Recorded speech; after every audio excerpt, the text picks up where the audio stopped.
और नॉय मिड होड़े मने करम डांडम केदेया पुइसा ठीक बाय एम दाड़ेयाम बारन कादेया जाहेर गाड़ बाम मेसाया और बंगा बुरु बाम मेसा इना खान उनी मा एटा धर्म हिंदू ख्रिस्टियान जहाँ धर्म गे अपनाराय इना खान जाहेर गाड़ दो आर तीना हर को चला नौकाते जुदी मेटा उतरे 15 परिवार मेना को 15 ओड़ा मेना को जुदी आम 10 ओड़ा एम बारन गिड़ी कट को इना खान 5 ओड़ा दो तीना दिन जाहेर गाड़ को चला इना खान मा सांगे हर जुदी को ख्रिस्टियान एना बाखान हिंदू एना को इना खान कम होड़े तो जाहेर गाड़ को मंदिर बना इना खान जहाँ अतुन उनी जहाँ मझी बारनेट कोआय निर्दोष होड़ को हुडी हुडी गलती कारणते अक्तो सेटरा उन को थे सालखान मुर्मू दो गमके दो समाज रे सुधर लगिन हांडी बरदल बेरल दाए समा कारणते जे आज सालखान मुर्मू गमके नोय मेना जे सामाजिक और धार्मिक कमी रे चाहे बापला भाड़ान छुट छटियर मोरना गोरना कमी और बंगा बुरु कमी रे नोआ हांडी बाबो सामांगा हांडी कारणते ओका कमी हो बाय चला कना और साना धर्म रे बंगा बुरु ठाव रे दो हांडी निषेध बाय आर्टिकल 47 हो नोय मेनेया संविधान रे धारा नेल लेखान बड़ाया मेनखान सांगे हर दो बाको बड़ाया तो उनको तो सांगे हड़ा विचार दो मेन दो चे नोआ जे सलखाम हांडी बंद होय माने समाज रे सुधरे मेने बड़ी जाबो सहाया आ सुलुक निरे सानाम हन बेस रे बतायना नोआ रे आदो उनका दो चिंता दो आर नोआ हबो बड़ाया जे गोड़ा बोंगा टंडी बोंगा और जाहेर बोंगा एरो सिम ओका ठाव रे हांडी बाय लगा और नोआ पे नेल के जेते बेले नायके जाहेर ते चला उन जो हांडी न्यू कते चला कि टंडी बोंगा गोड़ा बोंगा रे जहाँ न्यू कते चला उन बहुत जिल बाको जेते बेले मेटांग कुड़ी नेल बो चला ओ अच्छा चे लेखा हो ठीक गया कोड़ा माले कुसिया देगेया आदो कुड़ी पाटा को नोआ को मेना अच्छा चे लेखा जवाई कोड़ा दो तब न्यूया से बांगे हाँ अब मा सेदाय को नौका गे तो अब बोंगा सारे के कटी न्यू न्योगा लेकिन ये कुड़ी ओड़ा रे नौकाना किछि इन्या सामना ते हेज आकना बड़ाय कन एना जुदी जवाई कोड़ा बोंगा सारे हांडी न्यूया इना खान तीना नाय बुलुक कना आ जहाँ तीस दो हपन एरा सुक्रे खाड़ा दाड़ेया आदो ठीक गया मा मेता को आदो आर मिद दिन को ना हिजु मा आदो नोय नौका तो हांडी जिनिस दो अकोय बाको कुसिया ना आम एराय कुसिया आम ना आमरन गिदरा पिदरा ना आम बही कुसिया ओनाते समाज रे सुधर लगिन हांडी जगह रे बेरल दाते बापला भाड़ान छुट छटियर मोरना गोरना कमी कना लाते सनाम को जोहार इन पिथा माझी आदिवासी सेंगेल अभियान करंजे साबडिमेल कमिटी सभापति मयूरभंज डिस्ट्रिक्ट ओडिशा गमके आदिवासी समाज रे सुधर लगती चेदा ओना दिगते किछ ले नय परसी जित करे दिसम के जीत बंगा सालखान मुर्मू तिकेना आह्वान ते भारत रेया 7 राज्य रे आदिवासी सेंगेल अभियान होतेते उड़ीसा असम बिहार बेंगल झारखंड साव नेपाल भूटान बांग्लादेश ओना साव अरुणाचल और त्रिपुरा रहो आदिवासी समाज रे सुधर कमी होरा चला कना जे आदिवासी रे जहाँ बड़ीजा बसाया और बेसा बो अपनार बड़ीजा को नवा हुयु कना रुमु बुलु डांडम बारन डन पानते हिंसा सुया भोट किरिंग अखरिंग और अपना अपनी लाज और परिवार लगिन जीत मेना बोन नवा को और हांडी बदल बेरलदा बो चोडरा नवा सुधर कमी नित समाज रे चला कना आदो बड़ाई गया बोन रुमु बुलु डांडम बारन ते अतु टोला पूरा छिन छतर चबा कना ओका अतुरन सुलुक बनु अनि और तेहन जुदी अब मेना समाज माने साव साव ताहन के समाज को मेता कना और तेहन दो कोई हुडी हुडीना गलती कारण तो कोई दम डांडमिया और जुदी उनी पैसा बाय एम दाड़ेया 1 लाख 2 लाख कि 50,000 इन खान उनी दम बारनिया जुदी नौका के सांगे हड़ बो बारन कोआ और जाहेर गाड़ बाम चला ओचोया ओकारे बंगा बुरु रे बाम मेसाया और नौका ते खान उनी हड़ नौका रे दो को जतो को चाबा गिड़िया आदो ओनाते परसित करे दिसम के जीर बंगा सालखान मुर्मू मेनेया डांडम बारन बो बगिया ना संविधान आईन विरोधी कमी कना आदो ओनाते नोआ समाज सुधर अड़ी लगतिया और नोय मिद होड़े मने करम डांडम केदेया पुइसा ठीक बाय एम दाड़ेयाम बारन का देया जाहेर गाड़ बाम मेसाया और बंगा बुरु बाम मेसा इना खान उनी मा एटा धर्म अपनारा हिंदू ख्रिस्टियान जहाँ धर्म गे अपनाराय इना खान जाहेर गाड़ दो आर तीना हर को चला नौकाते जुदी मेटा उतरे 15 परिवार मेना को 15 ओड़ा मेना को जुदी आम 10 ओड़ा एम बारन गिड़ी कट को इना खान 5 ओड़ा दो तीना दिन जाहेर गाड़ को चला इना खान मा सांगे हर जुदी को ख्रिस्टियान एना बाखान हिंदू एना को इना खान कम होड़ गे तो जाहेर गाड़ को चला दिकु को मंदिर बना इना खान जहाँ अतुन उनी जहाँ मझी बारोनेट कोआय निर्दोष हड़ को हुडिंग हुडिंग गलती कारणते अक्तो सेटा उन दो थै अतुर गिड़ी कया चेदाते सांगे हड़ में जमा एटा धर्म को अपनारा तो ओनाते आदिवासी सेंगेल अभियान सेट खन दो नोआ मेनगो कना जे डांडम बारन डन पानते हिंससिया नोआ बो बगिया आर अतुर सुलुक निरय बो दोहया आर जतो हड़ तलारे गड़ो गपड़ो आर नो नीता अक्तो रे आदिवासी समाज गुजुक कना आदो नोआ गुजुक खन बांचा लगिन आ जुमिद काते जितकरो लगिन जे जाति धर्म भाषा भाषा को बांचा लगिन सनाम हड़ जुमिद काते आबवा जाति धर्म भाषा भाषा मारांग बुरु रेजो कना नय जयन करणेना और लुगुबुरु घंटा बड़ी जहाँ गे अयोध्या बुरु को नोआ जतो हिंदू करणेना और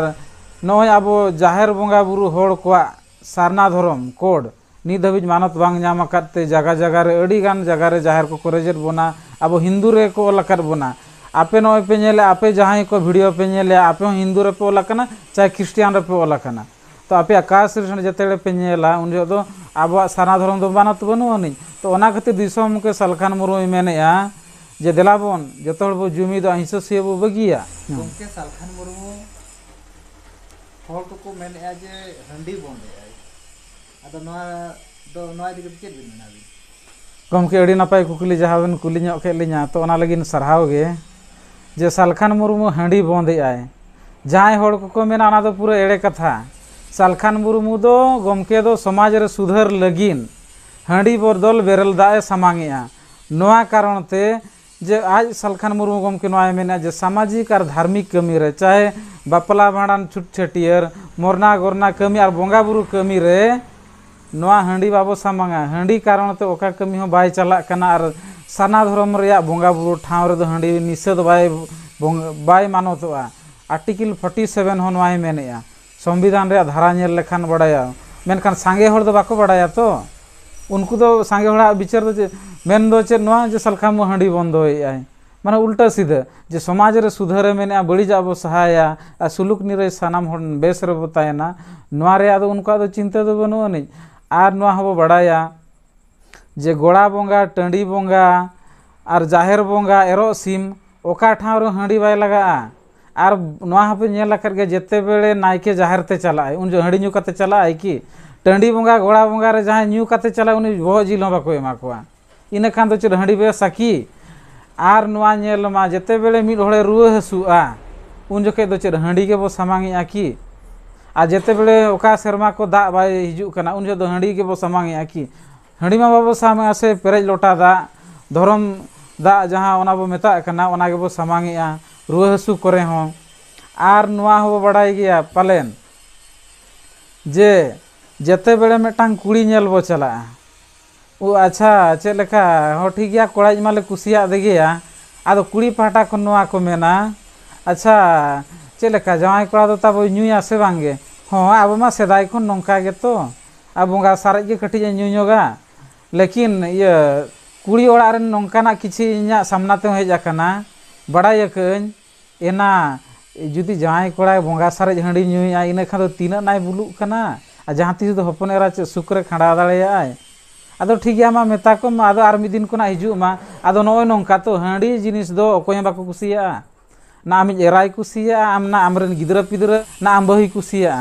ओनाते समाज रे सुधर लगिन हंडी जगह रे बेरल दाते बापला भाड़ान छुट छटिर मोरना गोरना कमी कना सेदाया अरिचली जहां मेना ओना कोगे मेनखान हंडी निसा और भांडान रे जहां रुमु कना को रुमा को हनी डने कते नुये जमा का दे नय जमा का दिया नो नंका जहां माने अजथाते हड़ को दुसोयत कोआ नोआ हो ठीक कमी बांग कना नोआ ते अतु रे सुलुक बाय हिजु कना आदो ओना खातिर ते आदिवासी सेंगेल अभियान राष्ट्रीय अध्यक्ष जहां दो परसी जितके दिसम के जीर बोंगाय मेनेया जाहेर बोंगा बुरु रे टंडी बोंगा गोड़ा बोंगा जहां तिना के बोंगा बुरु मेना जतो के दा व्यवहार कना एतोहब दो और दा बांखान मेटांग मनमी बाय बांचा और नोआ दो जतो हड़ गे बो मेताओ कना अच्छा ये चेलका बाबू दो कटी न्यू ᱧᱚᱜᱮ दो माना ᱧᱚᱜᱮ मासे और बांखान उनका नंका बुलु दो ओकोय हं बाको कुसिया ना गिदराई कुसिया चिली हं बाको कुसिया आदो मेनखान जहां हंडी समर्थक को बुल मताड़ को इन नोआ आपे गे कुकली दोहोया जे नोय आबो गोड़ा बोंगा टंडी बोंगा जहाना बोंगा बुरु करे नायके हंडी ᱧᱩ काते चेदा बाय चला कना और जहाँ टाँडी बंगा गोड़ा बंगा जहाँ के मेना जहाँ हांडी को न्यू का उनको बहुत जिल हो चेदा बाको एमा को कना तो अब बड़ाई गया हांडी तो पूरा बेकार गया ना परिवार और समाज लगी पूरा बेकार गया ओना खातिर हांडी दो आदिवासी समाज चे सांताड़ समाज खुना दो सहा हकाबन और सेदाय जहाँ राय रीत मेना इना को दो मेना गया लेकिन समाज लगिनते जहाँ बड़ीजो कना एरा और परिवार चितान रे जहाँ हामपोरो कना ओना दो बो सहायया एग्जाम्पल मेटांग बापला को तोराबा ओंडे हांडी अगुआय मुनि बुल भूतड़ न्यू काय बुल को आय उल्टा सीधा उलया को और लुगड़ी लापो बाको सामटा दाड़ेया तो लास्ट रे माने आको तलारे मझी मझी भीतर को निया समी को मेता हाना दो खरा गया नावा दो नौका गया माने नो नौका आदो ना दो हांडी दो ठीक जिनिस बांग कना हड़मो और परिवार लगिन बेकार गया नोआ ते दो बाय उतनावा इन नोआ नी मेना जुदी हांडी बेस गया इने खान में हुनंग सेताय न्यू दरकार कना नोआ मा सेदाया जुदी बो मेनेया सेदाय मा